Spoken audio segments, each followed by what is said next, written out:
De retour sur ce plateau, nous retrouvons nos invités pour la suite de ce numéro de Regard Croisé. Nous prenons la direction de la République démocratique du Congo pour parler du fichier électoral et l'opposition qui en met en garde contre une parodie d'élection. Les voix s'élèvent dans l'opposition congolaise. Après Moïse Katumbi, c'est Martin Fayoulou qui s'est prononcé ce mercredi sur le fichier électoral. Cette fois-ci, ça ne passera pas, déclare-t-il, en dénonçant une parodie électorale en préparation ou une provocation ou encore une illusion de démocratie.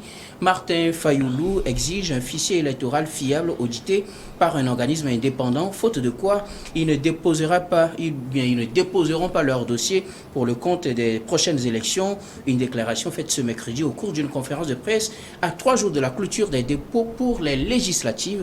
Alors, Martin Fayoulou dénonce quelques 10 millions d'électeurs fictifs enregistrés sur les 43,9 millions finalement retenus pour cette élection après l'audit du fichier électoral. Je commence par vous, Robert Kosigan-Akwete. Ce n'est pas la première fois que des voix s'élèvent dans l'opposition congolaise pour dénoncer ce fichier électoral et exiger un nouvel audit.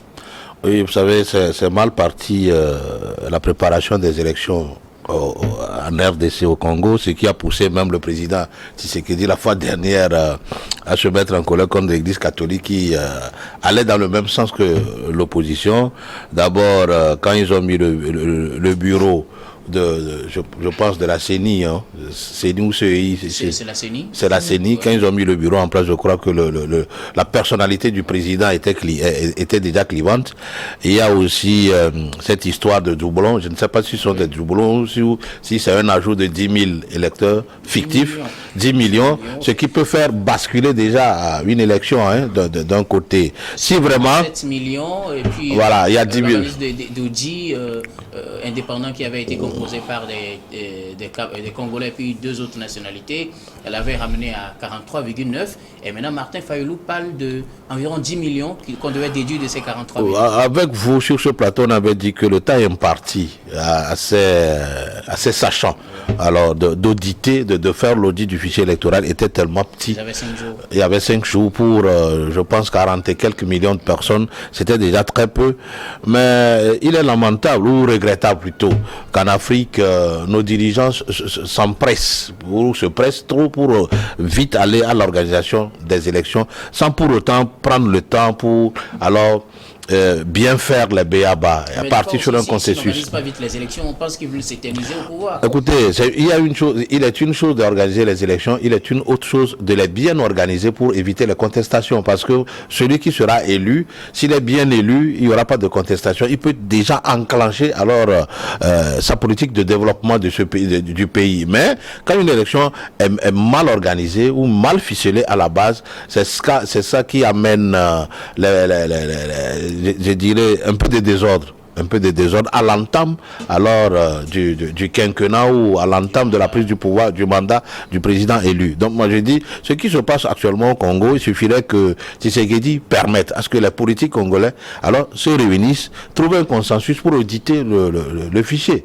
On peut prendre des gens de l'opposition comme du parti au pouvoir, peut-être quelques indépendants venus d'ailleurs, ou qu'on peut prendre peut-être des sachants extérieurs au Congo qui peuvent venir faire un bon job, qui peut alors avoir l'assentiment de tout le monde et c'est fini. On va aux élections. Parce que vous savez, il faut dire que Martin Fayoulou n'a pas oublié les élections passées, parce qu'il se disait c'est lui qui avait gagné et que par alchimie trouvée par Kabila, il s'est fait peut-être remplacer par Tshisekedi. Tout le monde a dénoncé. Alors l'élection de Tshisekedi, c'est resté comme un os dans la gorge des catholiques, Senko et tout.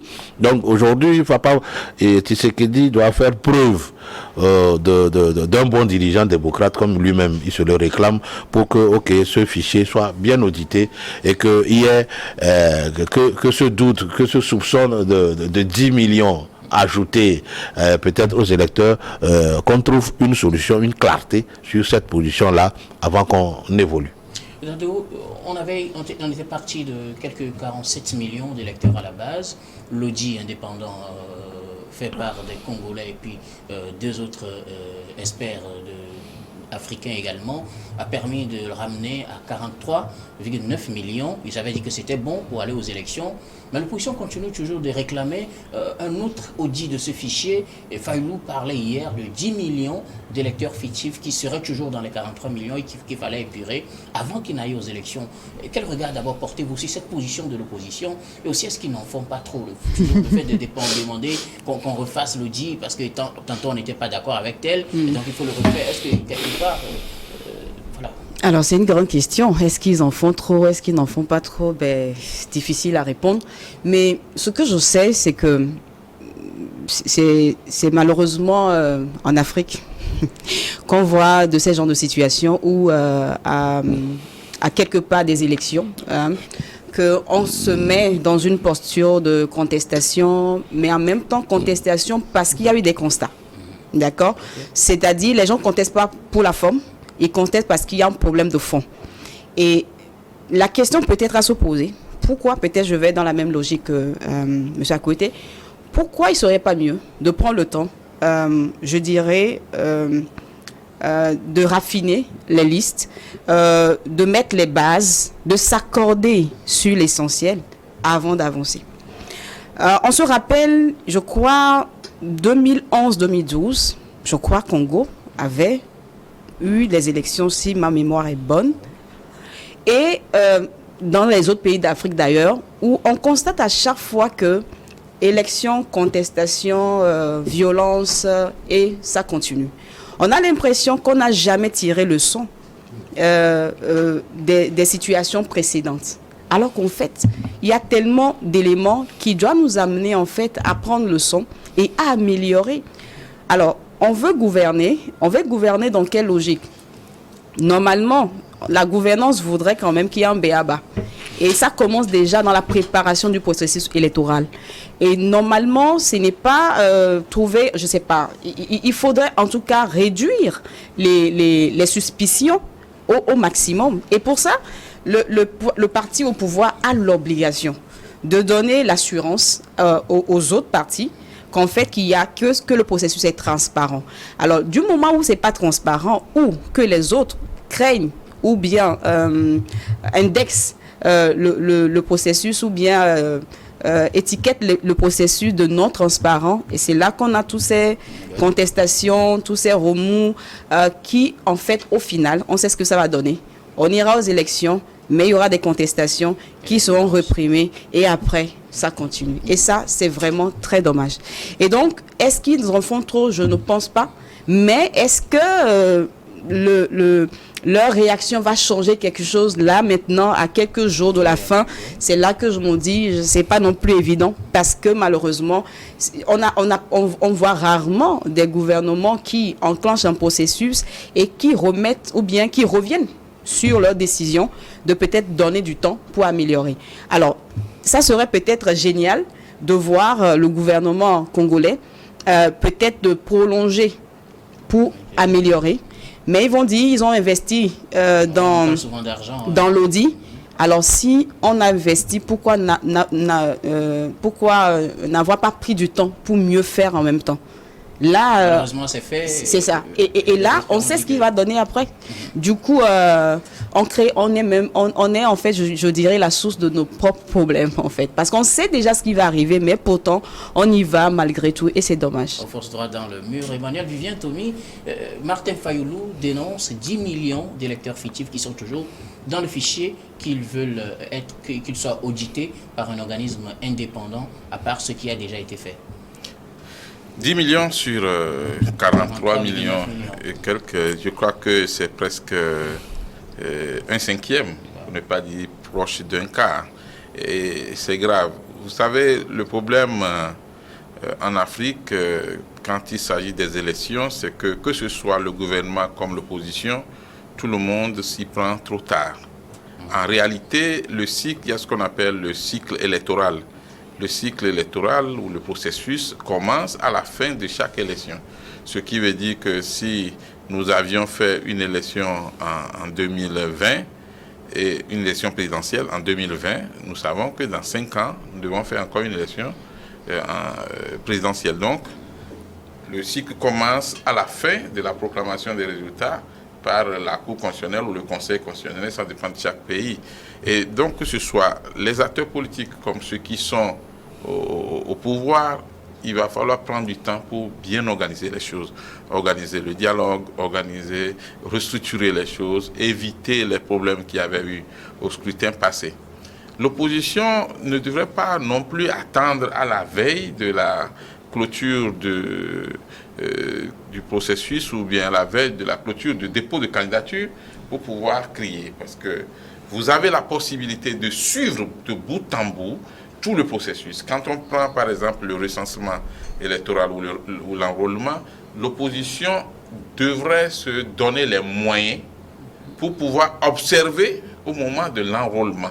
Et quand il y a de ces problèmes, dans les bureaux de vote déjà, il doit y avoir une opposition. C'est ce qui avait été dénoncé par le camp Kabila. On n'a pas pris en compte. Oui, mais les opposants en ont parlé, Katoumbi en a parlé, c'est Fayoulou qui en parle actuellement. C'est important. Vous savez, quand vous êtes un acteur politique, surtout de l'opposition, et vous voyez qu'on a enrôlé des mineurs de 12 ans, des étrangers, et vous n'arrivez à rien faire sur le coup, vous laissez, on fait la compilation, et tout est prêt, on vous appelle même à venir déposer votre candidature, et c'est en ce moment que vous brandissez votre carton rouge. Je pense que c'est bon pour la communication, mais en réalité, c'est trop tard. C'est trop tard. C'est une méthode inefficace. Oui, c'est une méthode qui ne marche pas. Je pense que chaque gouvernement en Afrique aujourd'hui essaie d'ouvrir un peu les portes au dialogue. Il y en a qui sont un peu fermés, mais si l'opposition demande au gouvernement un dialogue politique, je ne suis pas très sûr que si le gouvernement refusait, les institutions supranationales vont laisser le gouvernement sans lui donner des fois, les dialogues sont organisés, mais on n'arrive pas vraiment à un consensus où les clauses ne sont pas finalement respectées par les pouvoirs. Je vais vous répondre qu'en politique, en réalité, un dialogue, ce n'est pas tant le consensus, mais c'est le fait de discuter. On en parlera peut-être dans un autre sujet. Quand vous faites un dialogue, chacun ou chaque parti vient avec ses propositions. Et en politique, on dit même qu'il faut mettre la barre très haute pour pouvoir mettre après de l'eau dans son vin. Aujourd'hui, le processus électoral, que ce soit au Congo, le Congo qui avait l'habitude d'ailleurs de nous prêter les machines pour notre élection ou nos élections ici, que ce soit au Congo comme ailleurs, j'ai comme l'impression que l'opposition fait beaucoup d'économies. L'opposition ne s'investit pas trop pour surveiller le processus et comptant sur les journalistes, les médias pour pouvoir crier après. Alors, aujourd'hui, je voudrais savoir si en plein processus d'enrôlement des électeurs, l'opposition dit niet, on a enregistré des mineurs. Donc on fait une contestation. Est-ce que le message n'est pas attendez, on va faire un audit du fichier et là on pourra relever les doublons, on pourra épurer le fichier, on aura un fichier tel que vous le préconisez. On leur dira peut-être d'attendre. Et donc ils ont préféré attendre au moment de l'audit pour sortir leurs problèmes. Ils sont rentrés dans les pièges du pouvoir. Puisque quand il y a le processus d'enrôlement, tous les partis de l'opposition qui le désirent ont la possibilité d'envoyer des représentants dans les bureaux de vote. Ouais. Si dans les bureaux de vote, nous sommes 7 personnes et qu'au moins 5 s'interposaient en l'enrôlement d'un mineur de 12 ans, par exemple, je pense que là, ça ne va pas passer puisque si ça continue, il va falloir faire appel à la CENI au niveau national pour trancher. Et donc, sur le champ, on aura quand même eu des actions concrètes. Mais généralement, on laisse faire parce que l'opposition n'a pas souvent de représentants dans tous les bureaux de vote. Et là, nous parlons du Congo, je vais vous dire. Les opposants je vais vous dire que même au Togo, il y a des fois des partis du territoire où c'est le parti au pouvoir seul qui est représenté dans les bureaux de vote et qui prête même des représentants à certains partis politiques de l'opposition. Je sais de quoi je parle. Au Congo, en réalité, le problème qui se pose aujourd'hui, c'est que le fichier électoral, suivant le pouvoir ou bien la commission organisatrice des élections, aucun fichier n'est totalement parfait, mais l'essentiel a été fait. Mais aujourd'hui, est-ce que avec ces revendications et ces menaces de boycott, entre guillemets, puisque on ne veut pas prononcer le nom boycott, mais on veut boycotter quand même. Est-ce que ça va donner des résultats? Je ne suis pas très sûr. Il faut que l'opposition arrive à agir en amont. C'est très important. Okay. Il faut prévoir, il ne faut pas attendre le dernier moment pour agir. Ensuite, il est préférable que dans nos pays africains, on en arrive où on revienne carrément aux commissions techniques. Commissions techniques dont le travail ou bien la fonction après leur serment, c'est de faire un travail technique sans prendre parti, sans avantager qui que ce soit. Organiser des élections dans un pays, ce n'est pas du tout chose facile. Et par exemple, quand vous demandez qu'on revoie un peu le fichier électoral ou qu'on reprenne un recensement dans certaines zones, c'est des coûts. C'est vraiment pour le gouvernement ou pour le pouvoir dans pratiquement tous les pays, c'est comme du gros poisson à avaler. Merci. Donc aujourd'hui, que l'opposition surveille le processus dès le début pour qu'on ne se plaigne pas à la fin du processus, parce que le pouvoir va vous dire c'est trop tard, on ne peut rien changer et c'est dommage. Alors je reviens à vous, Robert. Qu'est-ce qui peut-être pourrait justifier ce refus du pouvoir ou de la CENI de réviser le fichier électoral? La CENI l'avait dit mardi, il n'est plus question de revenir sur l'étude du fichier électoral. Le DFS, c'est bon, on a les 43,9 millions, on ira aux élections avec ce nombre d'électeurs-là, malgré les appels de l'opposition. Je rappelle que ce n'est pas seulement Martin Fayulu qui lève la voix contre ce fichier. Qu'est-ce qui pourrait aujourd'hui justifier cette position du pouvoir et de la CENI de ne plus revenir sur ce fichier? C'est justement ce passage en force qui laisse à désirer parfois dans l'organisation des élections. C'est-à-dire que, aux yeux des partisans de l'opposition et de l'opposition elle-même, c'est comme beaucoup de chances sont mises déjà du côté de la majorité présidentielle. Sinon, à quoi ça sert pour un intérêt général? À quoi ça sert de ne pas trouver un consensus pour auditer ce fichier et que tout le monde passe sur les mêmes égalités de chances? Ne pas vouloir le faire, alors cache quelque chose, entre guillemets. Et ça, c'est le commun des majorités présidentielle dans toute l'Afrique. C'est seulement peut-être sous d'autres cieux que voilà, dans les préparatifs il n'y a pas de problème. Peut-être que c'est dans la proclamation des résultats qu'il y a un peu de problème et tout, mais vous n'allez jamais entendre qu'en France ou aux États-Unis, ok, dans le starting block de départ il y a de problèmes. Mais en Afrique, on crée déjà le problème dès le départ. Ce qui fait que juste après les élections, ou même avant la proclamation des résultats, il y a déjà contestation. Est-ce que c'est volontairement que cela est fait? Quelquefois, moi je peux dire que c'est fait à dessein. C'est-à-dire que la majorité présidentielle n'est jamais sûre d'elle-même et donc veut déjà mettre les chances de son côté, et voilà, le peuple et l'opposition n'ayant pas la force militaire et tout, alors subit parfois son échec depuis la base jusqu'à la fin. Et puisque après on va dire ok, dialogue, gouvernement d'union et tout, ne serait-ce que pour calmer les ardeurs voilà, des esprits faibles de l'opposition et fini et casser peut-être cette dynamique de groupe de l'opposition et puis c'est fini. Mais cela fait que nous assistons à chaque fois au même scénario, ça n'apporte pas, je ne sais pas, du nouveau, un sang neuf dans la gestion de notre pays, et ce qui aussi occasionne la corruption et la mauvaise gouvernance dans nos États. C'est ça. Alors, quand on se réfère un peu à l'élection de 2018 qui a conduit à la tête de la RDC, Tshisekedi aujourd'hui, on sait qu'il y a eu une longue crise politique, il y a eu un dialogue avec feu Tshisekedi Etienne, finalement c'est son fils qui a remporté les élections. Est-ce qu'il n'a pas intérêt aujourd'hui à peut-être écouter l'opposition, à remettre les choses à plat pour donner une certaine image de démocrate qu'il est en arrivant à la tête de la RDC? Bon, il est clair que si on reste dans une posture de, je dirais, d'une gestion collaborative, il est clair que le président actuel a, je dirais, la responsabilité de pouvoir rendre ce processus assez inclusif. Et généralement, s'il y a des contestations, c'est juste qu'il y a des gens qui ne se sentent pas impliqués, qui se sentent exclus en fait du processus. Et se sentir exclu, c'est aussi déjà entrevoir entrevoir des éléments qui vous mettent déjà perdants du processus.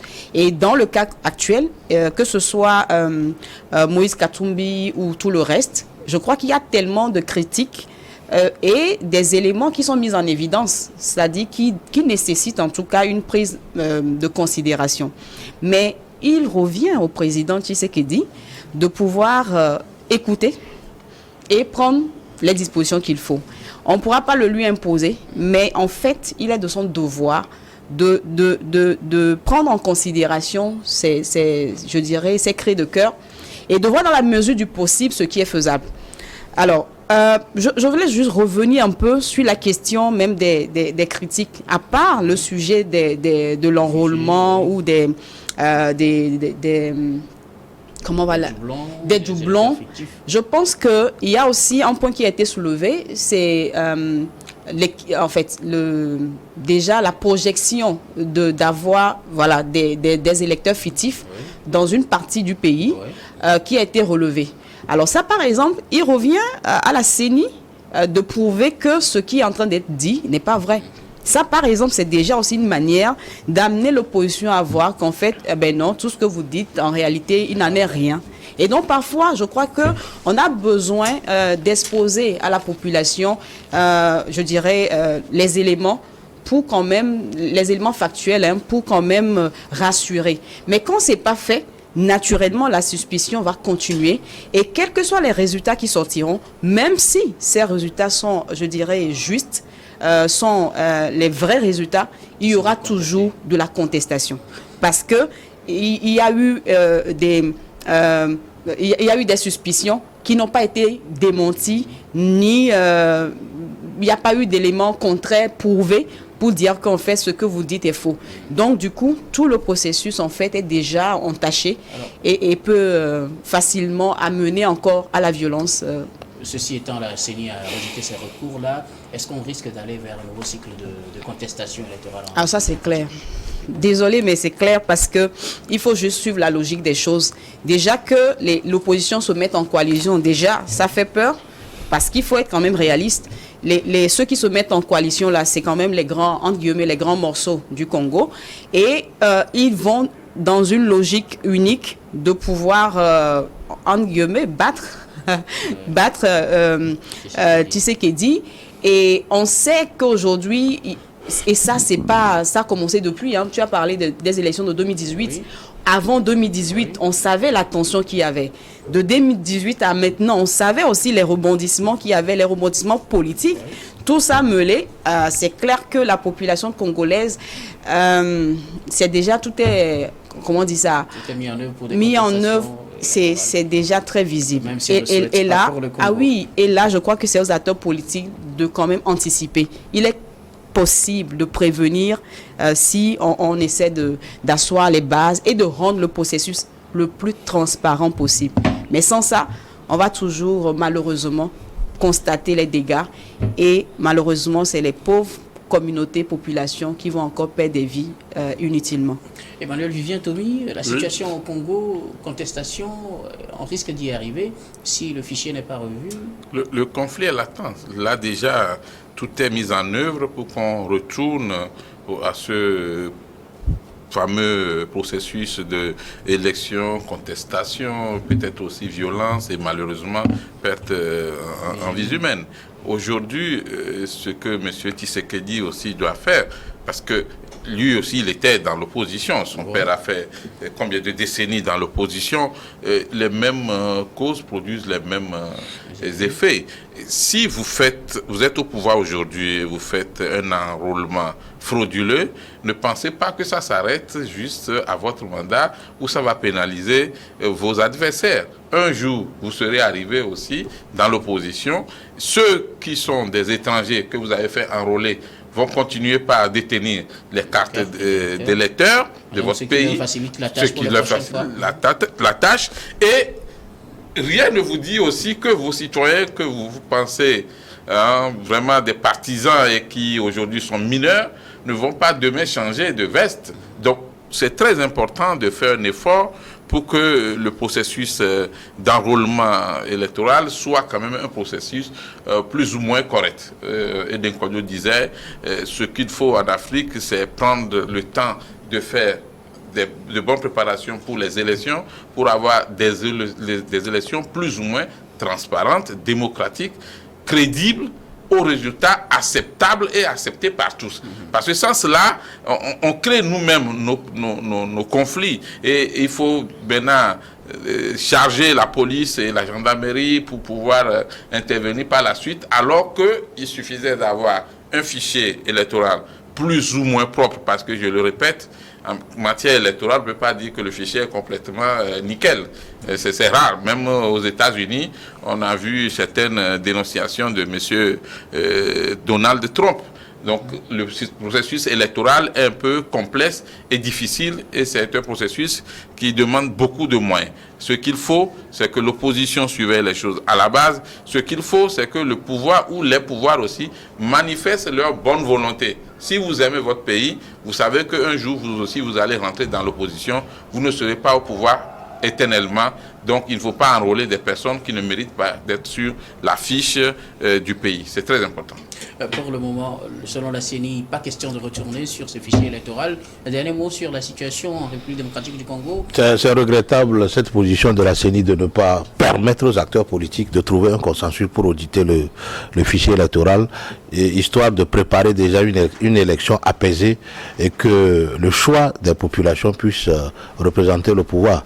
Et donc, c'est devenu une habitude en Afrique où les pouvoirs ne permettent pas une élection juste. Ils disent équitable, mais ce n'est jamais équitable. Le fait de ne pas pouvoir accepter que le fichier soit alors audité. Ils peuvent même faire appel à des compétences étrangères, ne serait-ce que pour une neutralité. Et que le fichier avait déjà été audité. On ne peut jamais auditer un fichier en 5 jours, vous le savez. Tshisekedi même le sait. Alors, s'il n'est plus sûr aujourd'hui de trouver un consensus avec Kabila, et donc, vous savez, il est aujourd'hui, il s'est retrouvé seul contre tous. Mais oui, c'est pourquoi il a fait appel à... Oui. Sinon, après, cette coalition n'est pas si forte. Sinon, il n'aurait plus fait appel à Vital Kamerhe qu'il a enfermé très tôt. Mais il a rappelé.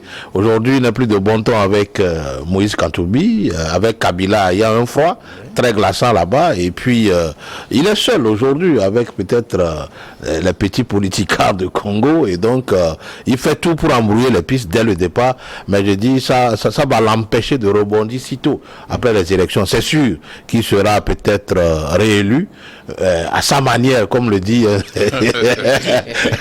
Baptiste Lelay. Voilà, à sa manière.